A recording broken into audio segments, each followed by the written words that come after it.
Assalamualaikum warahmatullahi wabarakatuh. Bertemu lagi dengan saya Bu Eni Dwi dalam mata pelajaran prakarya. Nah, di kelas 8 ini saya akan mengampu mata pelajaran prakarya. Dulu di kelas 7 banyak yang mengenal saya sebagai Bu Eni Dwi pengampu mata pelajaran seni budaya. Tapi di kelas 8 ini spesial untuk kelas 8 semuanya dari A sampai F. Bu Eni Dwi akan mengajarkan mata pelajaran prakarya. Bagi yang dulu kelas 7-nya di kelas 7E dan F mungkin belum mengenal saya lebih dekat ya. Kalau yang dari kelas A sampai kelas D mungkin sudah paham Bu Eni Dwi itu yang mana, mengampu mata pelajaran apa, dan orangnya seperti apa. Oke. Sekarang Bu Eni akan mengampu mata pelajaran prakarya di kelas 8. Ya. Prakarya di kelas 8 ini mungkin agak sedikit berbeda dari prakarya di kelas 7. Kalau di prakarya kelas 8, Bu Eni akan mengajarkan kalian tentang kerajinan bahan lunak. Nah, sebelumnya Bu Eni ingin mengajak kalian untuk mengerti bagaimana kontrak belajar pelajaran prakarya. Tentunya melalui online atau daring atau jarak jauh. Oke. Nah, sekarang kontrak belajarnya, pertama, kalian tuh harus membudayakan atau budayakan membaca dengan cermat dan teliti. Itu poin utama kalian belajar melalui online atau daring atau belajar dari rumah atau belajar jarak jauh. Penting bagi kalian untuk mencermati setiap tulisan dan petunjuk dari guru mata pelajaran prakarya maupun mata pelajaran yang lainnya. Untuk mata pelajaran prakarya, karena ini banyak yang bersifat praktek, maka kalian harus mencermati dan membudayakan untuk membaca dengan cermat dan teliti. Oke? Supaya tidak terlalu banyak pertanyaan yang masuk ke saya, atau nanti di tengah perjalanan kalian membuat tugas prakteknya, kalian banyak yang melakukan kesalahan. Yang kedua, kontrak belajarnya untuk mata pelajaran prakarya adalah siapkan buku catatan terpisah dari mata pelajaran lain. Boleh campur dengan buku prakarya kelas 7. Oke, kalau kalian masih sayang dengan buku prakarya kelas 7, aduh ini Bu, masih sayang ini halamannya yang kosong masih banyak, boleh dipakai, boleh dicampur. Oke. Nanti bisa juga dipakai sampai ke kelas 9. Yang penting tidak dicampur dengan buku mata pelajaran lain. Karena setiap pertemuan akan diberikan catatan oleh Bu Eni. Dan tugas utama dari mata pelajaran prakarya ini adalah praktik. Ingat, praktik. Ya.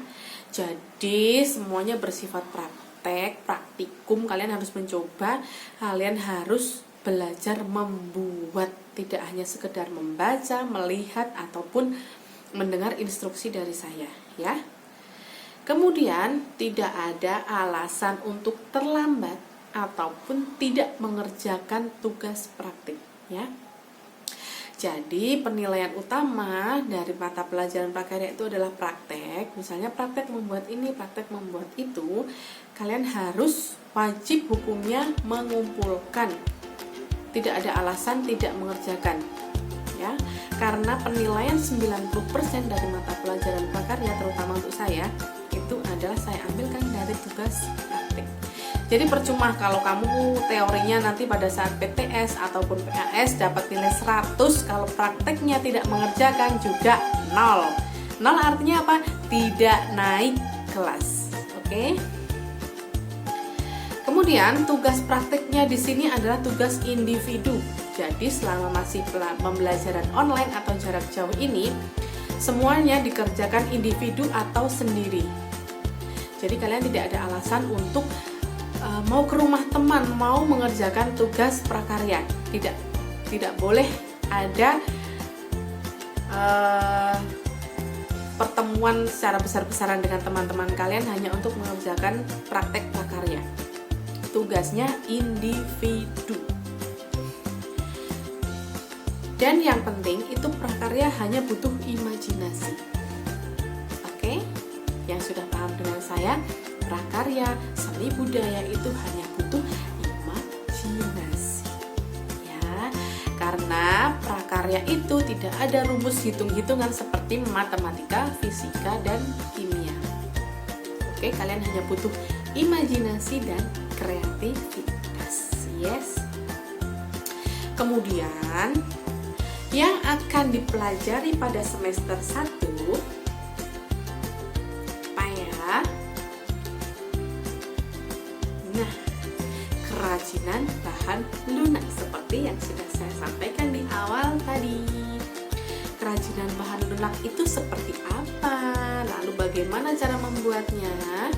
Yang pertama, nanti kalian akan mempelajari pengertiannya dulu dari kerajinan bahan lunak. Bagaimana kalian akan membuat kerajinan bahan lunak kalau kalian tidak mengerti apa itu kerajinan bahan lunak?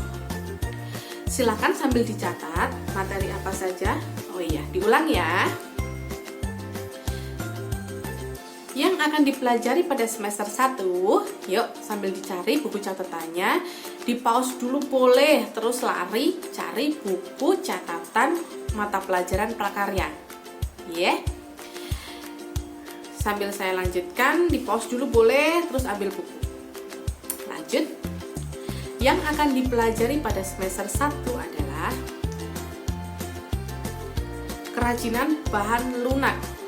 Yuk sambil dicatat, bukunya dibuka, dicatat.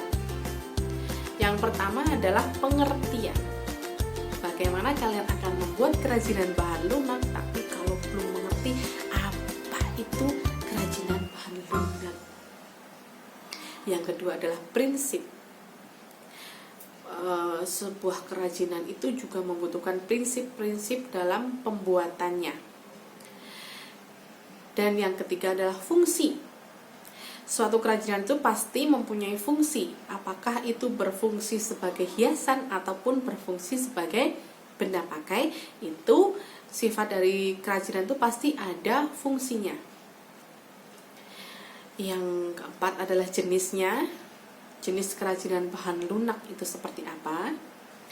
Kemudian kalian akan mengenal proses produksinya sebelum tugas praktik membuat kerajinan bahan lunak. Oke, silahkan dicatat, di pause dulu, kemudian dicatat. Nah, ini kemudian tugas prakteknya. Kalian akan membuat kerajinan dengan bahan lunak yang sederhana dan ada di lingkungan kita, kemudian didokumentasikan dengan foto atau video. Ya, jadi nanti Bu Eni tidak akan memberikan tugas praktek yang di luar nalar. Misalnya kalian harus mencari bahan yang sulit didapatkan.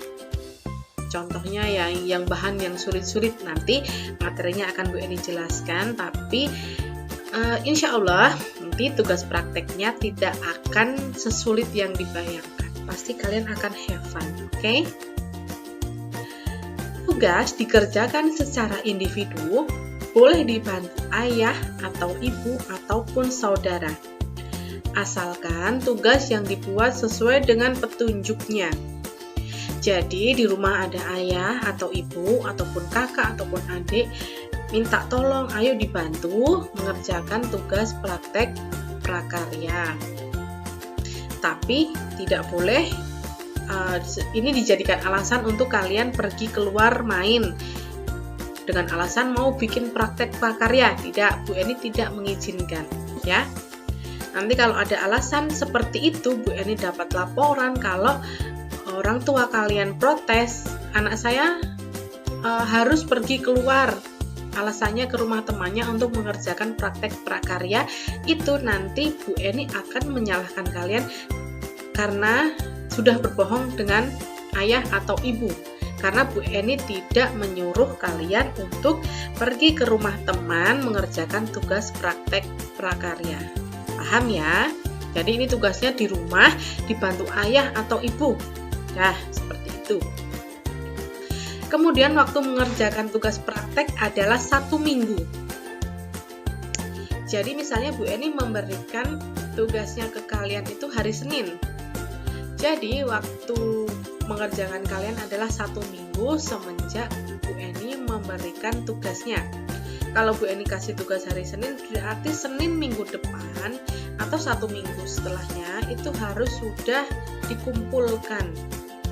Kalau misalnya masih online seperti ini, dikumpulkan buktinya, Bu, saya sudah mengerjakan, ini fotonya dan ini adalah hasilnya. Hasilnya juga difoto.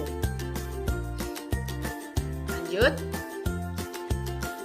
Nah, selain materi kerajinan bahan lunak tadi, di semester 1 ini kalian juga akan mendapatkan materi pengolahan bahan pangan serealia, kacang-kacangan, dan umbi menjadi makanan, minuman, dan produk panganan setengah jadi.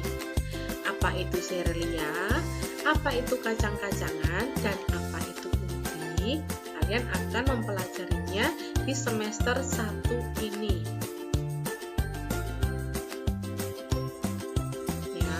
Pengertiannya apa, nanti akan Bu Eni jelaskan. Jenis dan manfaatnya apa, teknik pengolahannya bagaimana, dan tahapan dan contoh pembuatannya seperti apa, pengemasan dan penyajiannya juga seperti apa. Jadi pada materi pengolahan ini kalian akan belajar memasak. Nih, tugas prakteknya adalah membuat olahan atau memasak makanan atau minuman yang berbahan dasar serealia, kacang-kacangan atau umbi.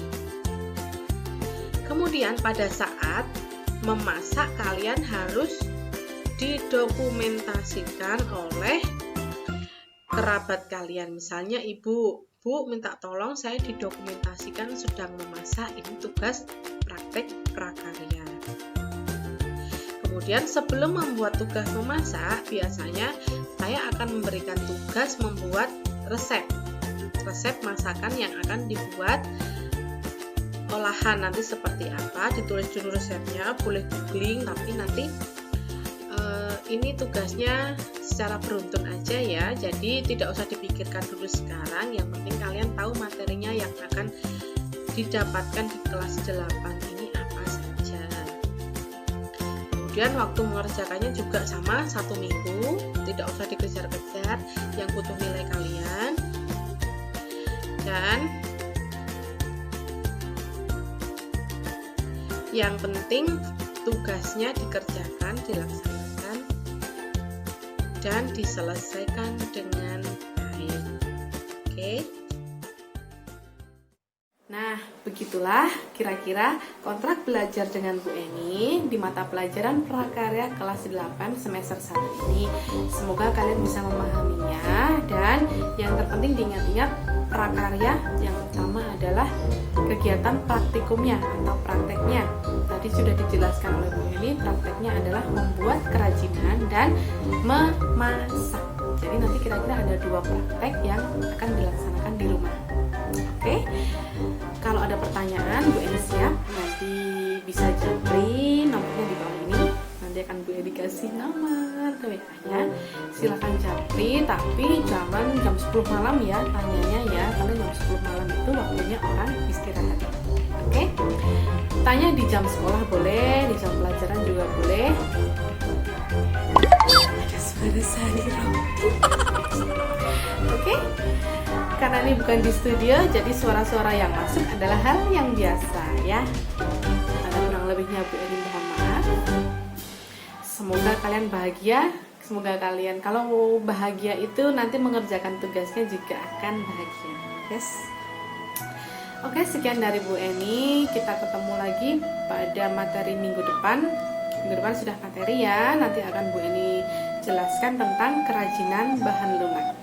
Yes, sekian dari Bu Eni. Apabila ada kurang dan lebihnya, Bu Eni mohon maaf. Selamat belajar dan wassalamualaikum warahmatullahi wabarakatuh. Bye.